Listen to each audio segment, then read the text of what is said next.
আসসালামু আলাইকুম ওয়া রাহমাতুল্লাহ।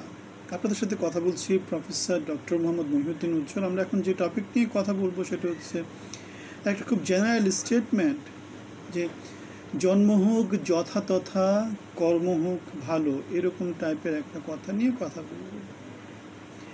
আমরা জানি জন্মের উপর আপনার কোথাও হাত নাই, কিন্তু কাজের উপর আপনার হাত আছে। আপনি এই কাজটা করবো না, আপনি কোথায় জন্ম নেবেন সেটা আপনি জানেন না। আপনি রাজ পরিবারে জন্ম নেবেন নাকি একজন ডাকাতের পরিবারে জন্ম নেবেন নাকি একজন খুনির পরিবারে জন্ম নেবেন সেটা আপনি জানেন না। কিন্তু জন্মের পরে থেকে আপনি কী কাজটা করবেন সেটা আপনি জ্ঞান হওয়ার পরে থেকে কিন্তু আপনি সেটা ঠিক করতে পারেন।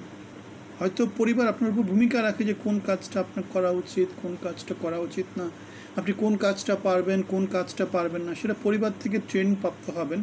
কিন্তু যখন আপনি যেটাকে বলে আর কি পরিণত বয়সে উপনীত হবেন, তখন আপনি ভালো খারাপ চিন্তাভাবনা করার যোগ্যতাটা অর্জন করবেন। শিক্ষা যদি আপনার থাকে তাহলে আপনি খারাপ কাজ করতে উৎসাহী হবেন না, আপনি ভালো কাজ করবেন। তাহলে জন্ম হোক যথাতথা, কর্ম হোক ভালো, এই কথাটা দিয়ে আমরা সেই কথাটাই প্রমাণ করতে চাই। আবার একই রকম আরেকটা কথা হচ্ছে কাজই প্রমাণ করে যোগ্যতা। যেমন কে কী কাজ করে, ভালো কাজ করলে সে যোগ্য, খারাপ কাজ করলে সেও যোগ্য, সে খারাপ কাজের জন্য যোগ্য। তাহলে আমাদের এখন যাদেরকে আমরা দেখতে পাই বড় বড় পদে, তারা ভালো কাজ কি করেছে? গ্রামীণের মাধ্যমে গরিবদেরকে শোষণ করেছে। তাহলে সেটা কি ভালো কাজ? শোষণ করা ভালো কাজ? হ্যাঁ, বড় হতে হলে শোষণ করতে হবে। রাজা হতে হলে কি করতে হবে? শোষণ করতে হবে। তিনি নোবেল পুরস্কার কিনেছেন, জনগণকে শোষণ করে কিনেছেন। তিনি শান্তি কোথায় প্রতিষ্ঠা করেছেন? শান্তি পুরস্কার যে পেলেন, শান্তি কোথায় প্রতিষ্ঠা করেছেন? সুতরাং কাজই প্রমাণ করে যোগ্যতা। তার যোগ্যতা ভালো কি খারাপ সেটা এখন আপনারাই বিচার করবেন। আমরা দেখতে পাই খারাপ কাজ সে তার যোগ্য, তার সমান কেউ নাই, তার সমান কেউ নাই। যেমন আমরা বলেছিলাম যে বোয়াল মাছ এবং হাঙর মাছ এবং কচ্ছপের কথা বলেছিলাম। এক হা করলে এখন পুরো বাংলাদেশকে তিনি খেয়ে ফেলার মতো অবস্থা হচ্ছে। চিন্তা চেতনা মানুষকে ডিফারেন্ট করে। আমরা দেখতে পেয়েছি তিনি বিভাজনের পথে হাঁটছেন, তিনি গণতন্ত্রের পথে হাঁটছেন না, তিনি পরিবারতান্ত্রিক সমাজ তৈরি করছেন, তিনি বাংলাদেশে বৈষম্য সৃষ্টি করছেন, তিনি ছেলেদেরকে ছাত্রদেরকে নতুন দল করতে উৎসাহিত করছেন, তিনি বাংলাদেশের শিক্ষা ব্যবস্থাকে নষ্ট করে দিচ্ছেন।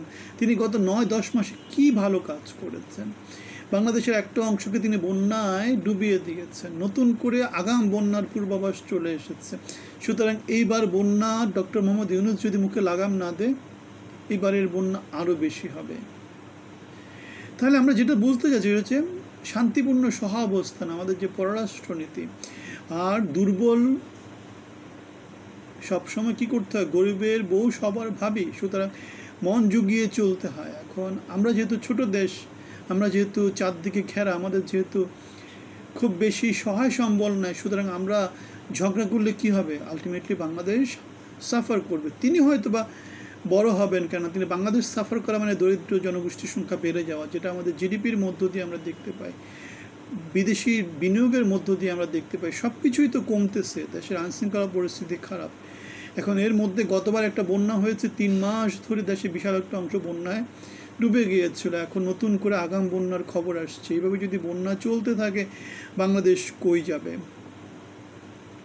সুতরাং তিনি এখন তার ক্ষমতা পাকাপোক্ত করার জন্য বাংলার জনমানুষকে তিনি ইউজ করছেন। তিনি নির্বাচনের পথে হাঁটছেন না, তিনি গঠনমূলক সংস্কৃতিতে হাঁটছেন না। সুতরাং আমরা এই সমস্ত জিনিসের নিন্দা জানাই। আমরা বাংলাদেশের অন্যতম রাজনৈতিক দল বিএনপির প্রতি আহ্বান থাকবে তারা যাতে রাজপথে শক্তিমান ভূমিকা রাখে এবং গণতান্ত্রিক নির্বাচনের জন্য সরকারের উপর যথেষ্ট চাপ সৃষ্টি করে। যদি সেটা না হয় তাহলে যেটা হবে, বাংলাদেশ সব সময়ের মতো হারবে, হাঁটতেই থাকবে।